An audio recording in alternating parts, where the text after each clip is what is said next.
Okay, thank you so much. I just want to discuss about services in the new capital city of Indonesia.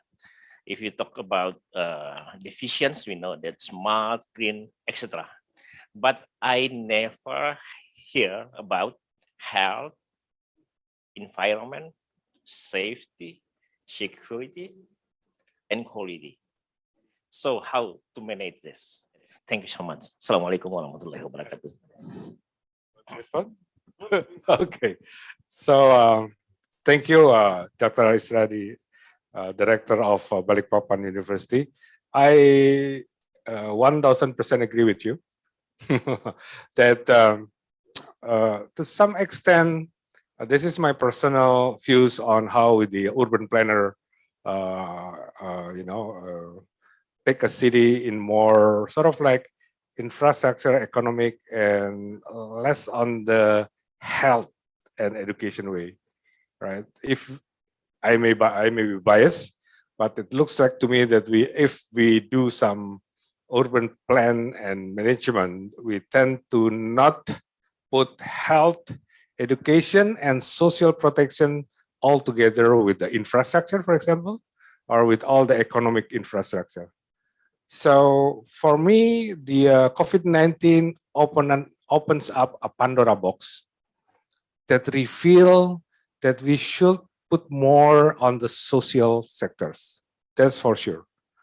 How we can integrate, for example, the education facilities, how we integrate, for example, the health facilities that is very accessible, not only for those who has money or the haves, but to those who are on the bottom of the society also.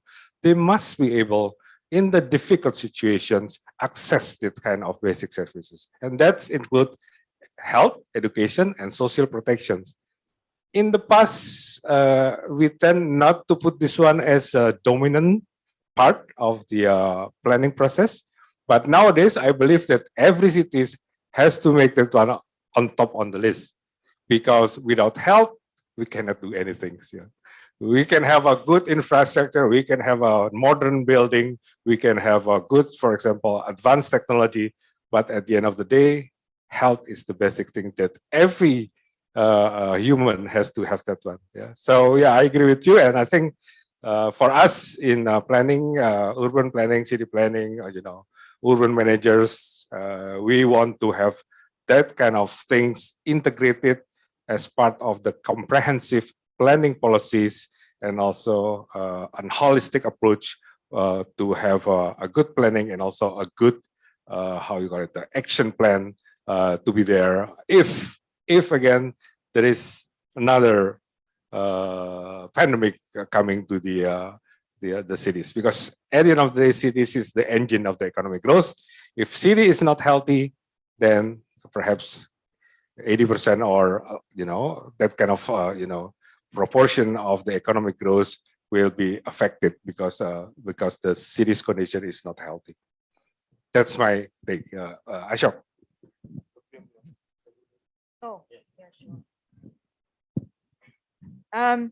So to add to what was said before is, I think as urban planners, when we do city planning, citywide planning, and we come up with master plans, we have to be more upfront about addressing informal settlements, because most of the times master plans are silent about what is going to happen to informal settlements. They are focused more on planning satellite cities and redistributing population and services. But I think it's important to really put informal settlements front and center. And one of the ways in which that can be done is also to really look at decoupling service provision from legal status. So irrespective of legal status, providing services should be prioritized, and that kind of addresses the health issue. If we're really concerned about the health issue, then we need to look at it from that perspective of decoupling service provision from legal status. So I just wanted to. Pak Rector, one more thing. I mean, Pak Bambang talked about health, but there's another H word, which is, I think, very directly related to health, which is happiness. When we meet each other, the first question is always, how are you? How's your health? And so on. So the happiness of people living in cities in Asia and the Pacific is, I think, directly related to their well-being, their health. So for us to help create cities which give space for people to be healthy is extremely important. And I think we saw that directly during the COVID pandemic, where all of a sudden the number of foldable bike sales in Jakarta went through the roof, where we saw in Paris bikers take over the streets which were from normally used by cars.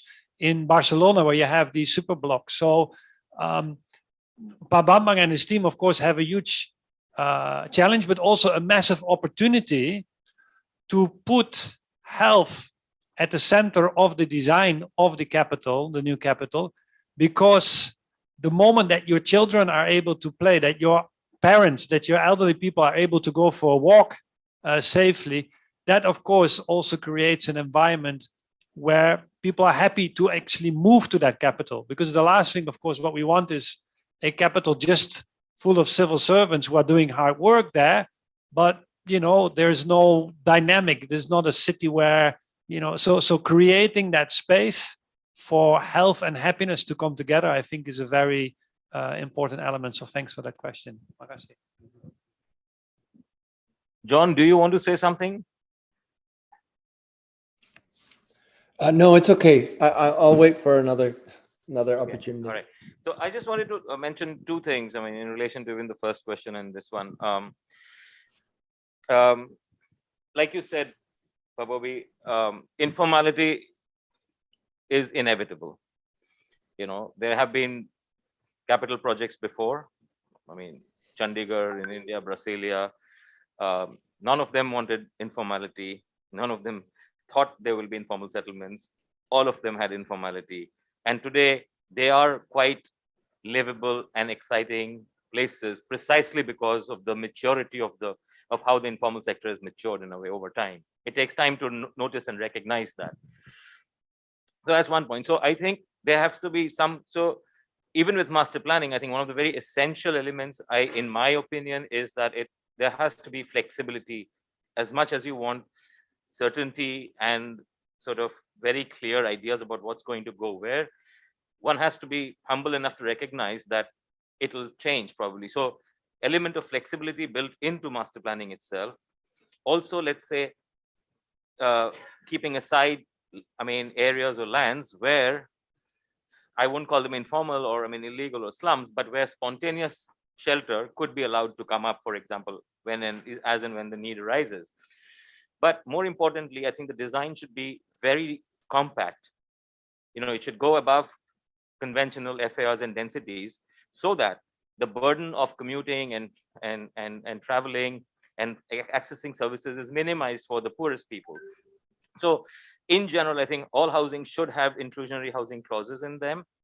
We should think radically outside the box, whereby maybe official facilities, etc., should be designed to also provide housing, especially for the lower segment of workers, if not for the, I don't recommend it for higher segment because for them getting across and around is easier. So those are some very, I think, radical, radically different ideas, I think, that can be pursued. That's one thing. In regard to the health, security, and safety, we don't have the answers. The answers will come from the communities themselves. So it's very important to involve the community, to ask them what are their needs in terms of health and security, and to involve them in the co-production of the services. And that's where we are emphasizing that communities themselves, civil society organizations, it's very important to promote a healthy civil society. And that, I think, is partly very, important for the backbone of the city in a way. So the state does not need to take on all the responsibility, neither should all the responsibility be left to the market. There is much more scope for co-production if we think of this far ahead and act sort of smartly in a way. So that's my 2 cents.